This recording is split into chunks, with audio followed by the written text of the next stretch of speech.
Salut, on se retrouve pour une nouvelle vidéo et j'aimerais vous parler tout simplement de la réussite. Quelque chose qu'on idéalise, on se dit qu'il y a un petit secret, tu sais, genre que seulement 1% de la population connaît, tu vois, c'est vraiment un truc... un secret quoi, tout simplement.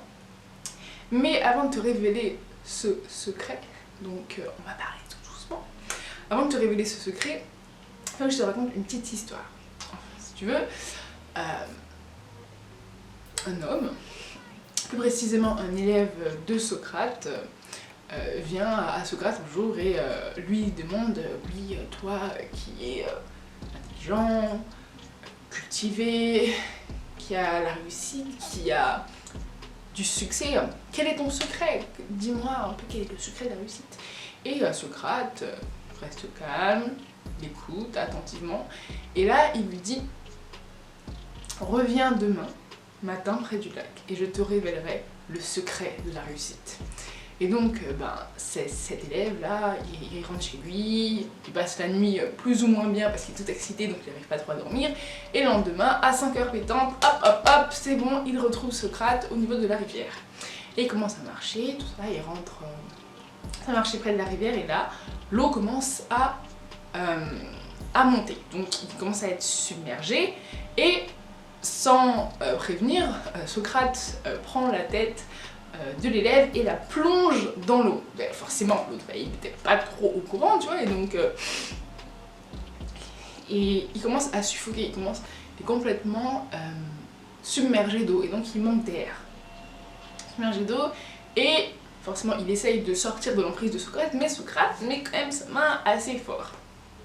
Et lorsque son élève, quand son élève commence à devenir bleu, c'est à ce moment-là qu'il va tout simplement relever sa tête. Et donc il relève sa tête.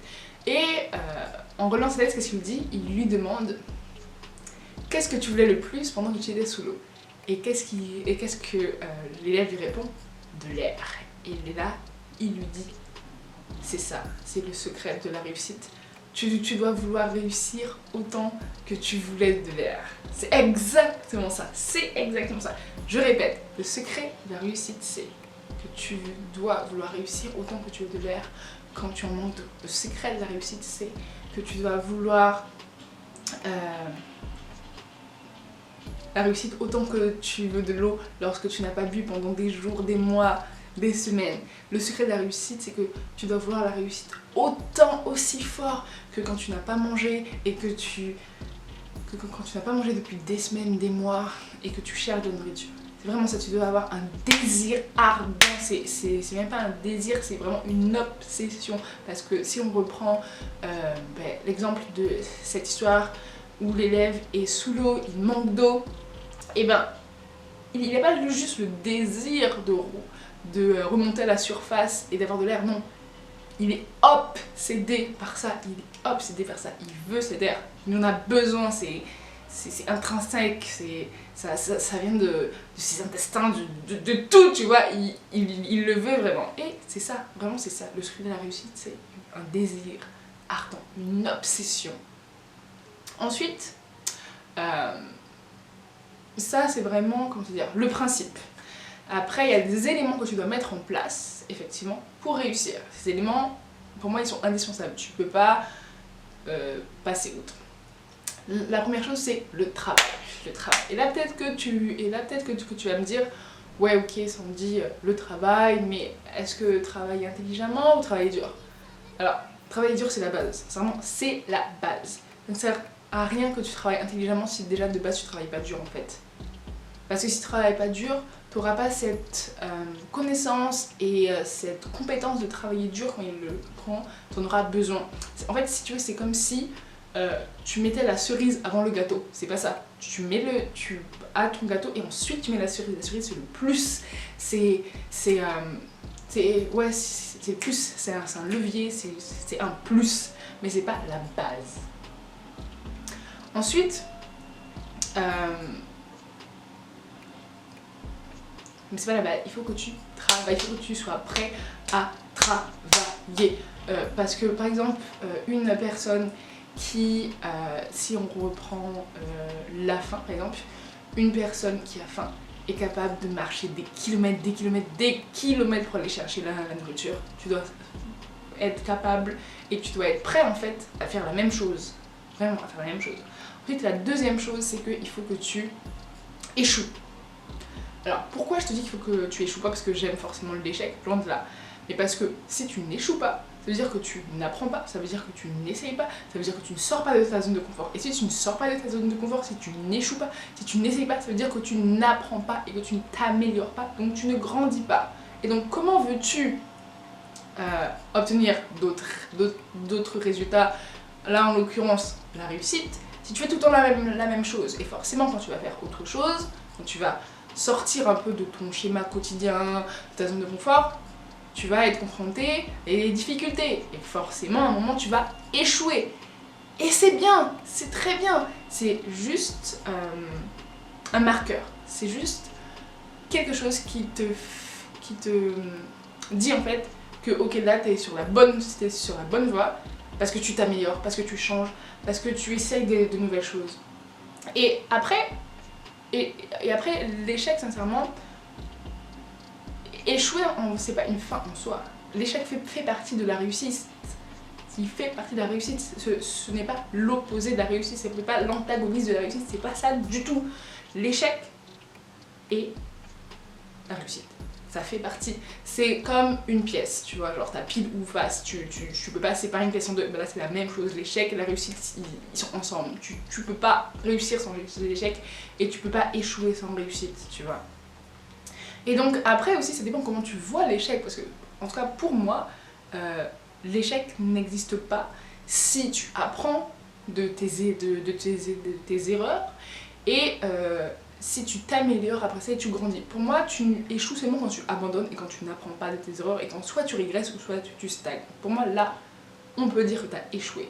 Et encore pour moi quand on dit qu'on a un échec c'est pas vraiment vrai pour moi, parce que quand tu fais une action, chaque action va entraîner un résultat. Et pour moi, un échec, ce que la plupart des personnes appellent un échec, c'est un résultat négatif. Mais ça reste un résultat en fait. Et donc, il faut vraiment que tu le vois comme ça, comme un résultat. Ok, bon, ben, c'est un résultat négatif, je l'aime pas trop.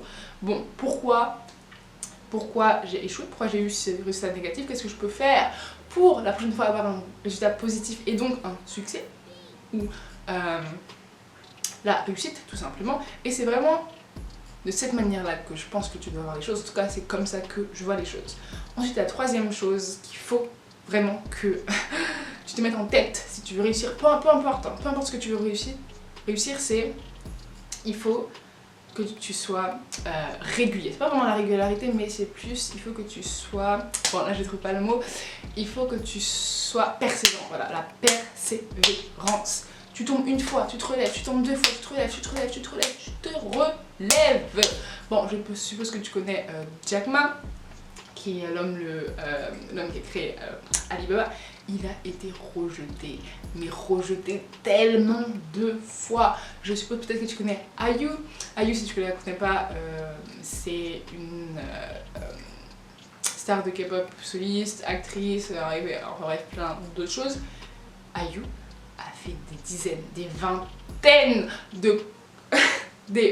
de compétitions, d'auditions pour être prise dans une agence de K-pop. Et elle n'a pas été prise, elle a été rejetée jusqu'au jour où elle a réussi. Et maintenant regarde où elle est.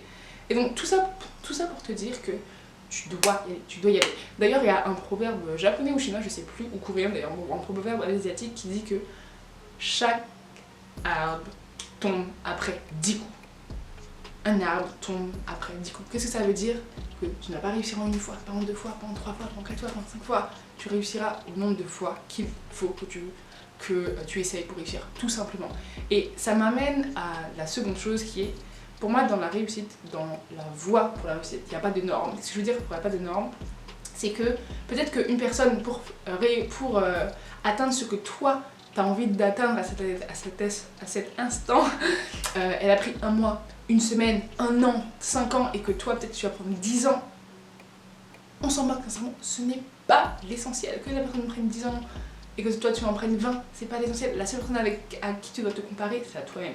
C'est à ton toi d'hier et ton toi d'aujourd'hui, c'est ça.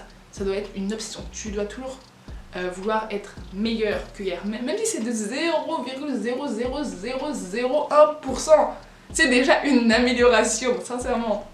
C'est vraiment ça. Et quand je dis aussi qu'il n'y a pas de norme, c'est que il n'y a pas de ah oui, alors si tu veux réussir dans ça, si tu veux gagner de l'argent dans ça, il te faudra 5 ans, il te faudra 3 mois, il faudra que tu travailles tant d'heures.